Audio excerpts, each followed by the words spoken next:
Good afternoon mga kabiyahe. Nandito naman tayo ngayon sa Oslo, Cebu. At nandito tayo para kapanayamin ang ating magiting na tindera dito. Ate, anong pangalan mo ate?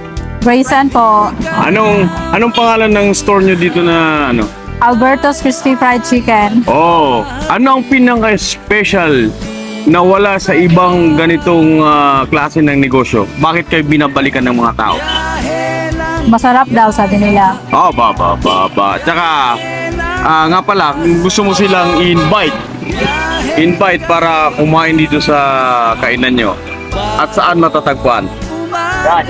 Punta po kayo dito sa Alberto's Fried Chicken sa Lagundi, Oslo, Cebu. Ano ang masasabi mo sa biyahe ng biyaya na kapanayam kayo ngayon para i-feature sa aming biyahe na pagpunta namin dito sa Cebu at isa kayo sa aming napuntahan at nakainan? Anong masasabi niyo? Maraming salamat po, biyahe ng biyaya sa pagpunta nyo dito sa Alberto's Fried Chicken na pinakamasarap dito. Thank you!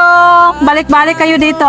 Yeah! Guys, kung sino man ang gustong humanap ng ganito kasarap na luto na chicken, pumunta lang kayo dito sa area nila. Napakasarap, natikman namin. Beside? Gaisano, Oslo. Yes! Gaisano, Oslo. Yeah! Bye! Bye!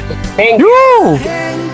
Kaya ng isang bagong